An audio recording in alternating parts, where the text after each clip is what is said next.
আসসালামু আলাইকুম। আমন্ত্রণ জানাচ্ছি সকাল 7টা আলোকিত জ্ঞানী সংবাদে। আপনাদের সাথে আছি আমি আতিকুল ইসলাম ইমন। ভারতের পশ্চিমবঙ্গে বেড়েই চলছে তিস্তা নদীর পানি। গত 24 ঘন্টা ব্যবধানে 1,98,000 কিউসেক পানি ছাড়ল ভারতের রাষ্ট্র প্রশাসক, যার ফলে তলিয়ে যাচ্ছে বাংলাদেশের বিভিন্ন জেলা ও ডিস্ট্রিক্ট। অত্যাধিক পানি হাওয়ায় তলিয়ে যাচ্ছে বাংলাদেশের বিভিন্ন স্থান যেমন ফেনী, সিলেট, রংপুর, রাজশাহী, দিনাজপুর ইত্যাদি। বন্যা ভয়াবহ ব্যবধানের ফলে গ্রাম, শহর, আশেপাশে দালান কোঠা, শিক্ষা প্রতিষ্ঠান, গবাদি পশু এবং আদালত সহ বিভিন্ন জায়গা তলিয়ে যাচ্ছে পানির নিচে। বিস্তারিত রিপোর্ট।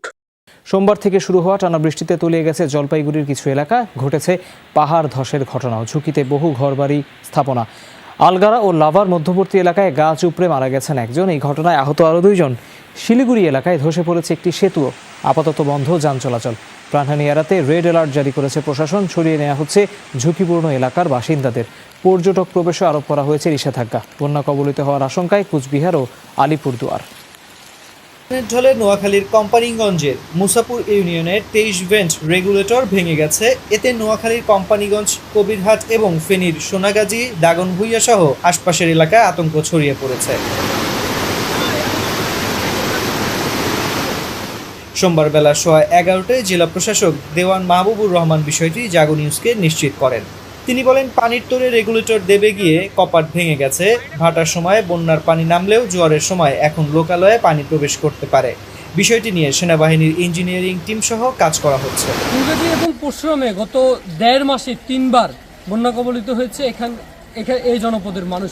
ফুলগাজী এবং পরশুরামে এখন প্রায় অন্তত 15,000 মানুষ কিন্তু পানিবন্দী রয়েছে।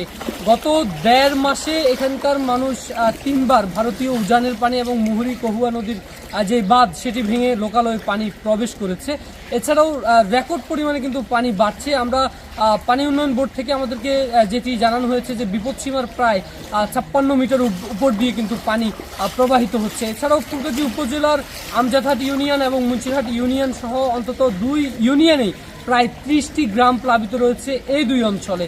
এবং পরশুরাম উপজেলার সহ বিভিন্ন পরশুরামের এখন যে ফেনী পরশুরামের যে আঞ্চলিক সড়ক, এই আঞ্চলিক সড়ক কিন্তু একেবারে পুরোপুরি বন্ধ রয়েছে। বছরের পর বছর, যুগের পর যুগ এখানকার মানুষের এই ভোগান্তির কোনোভাবেই আসলে বন্ধ করা যায়নি। আওয়ামী লীগ এবং বিএনপি যে সরকারি এসেছে শুধুমাত্র আশ্বস্ত করেছে এবং তাদেরকে আশার বলি শুনিয়েছে। এছাড়া আসলে এখানকার মানুষ তেমন কোনো বাস্তব রূপ হয়ে তার ফল এখানকার মানুষ দেখেনি। তাই এখানকার মানুষ অনেকটাই ক্ষুব্ধ।